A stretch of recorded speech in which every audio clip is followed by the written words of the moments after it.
Consider it a great honor to be able to just spend a couple of minutes this morning talking about a life so large that I don't think there are enough hours in the day, enough days in the week to describe the bigness of Adam Kerby. James 1:27 says this: pure religion and devotion, unblemished, undefiled, and untainted before him, is to care for, visit, and feed orphans and widows in their need and their affliction, and to keep oneself uncontaminated from this world.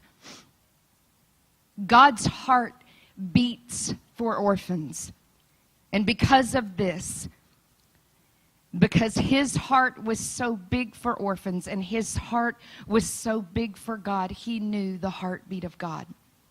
In 1998, a beautiful baby boy, long-awaited baby boy, was born to Jeff and Terry Kerby. And prior to this day, Jeff and Terry had two names picked out, and they were going to wait until the day that they had seen Adam to choose which name.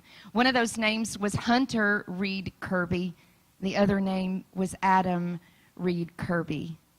When they saw this baby boy, they knew that he was Adam. Initials ARK.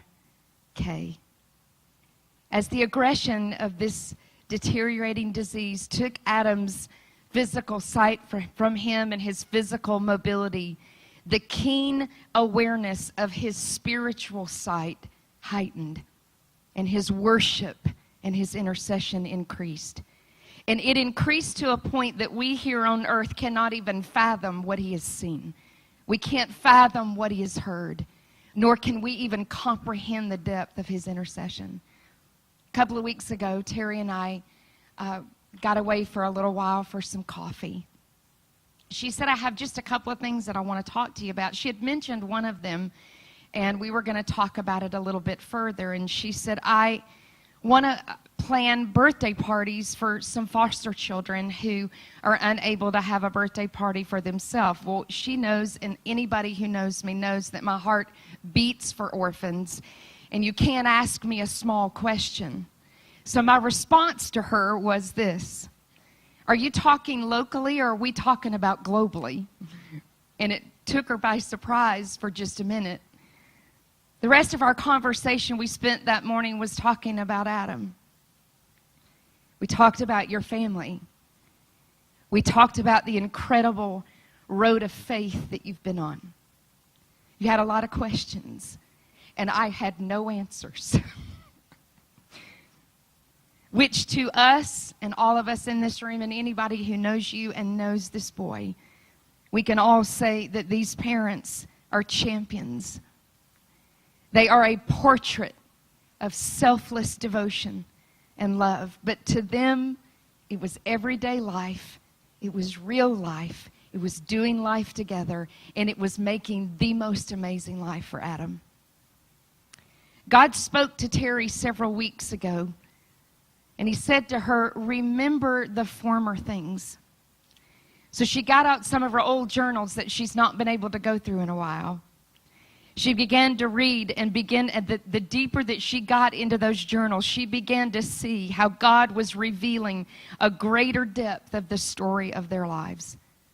God began to bring to her the remembrance of dreams, visions, plans concerning Adam's future and Adam's prophetic insight towards orphans and his heart for Africa.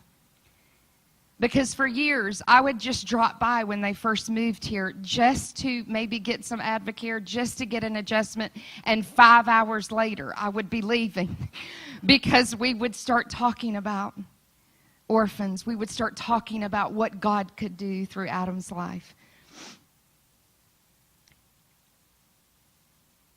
At the same time that she was reading through these journals, she had been reading a book by Mark Batterson called All In.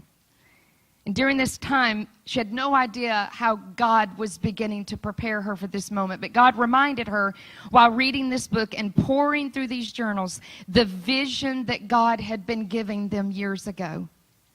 And some of these visions they had put on the back burner, and they put it on the back burner when Adam began to lose his sight.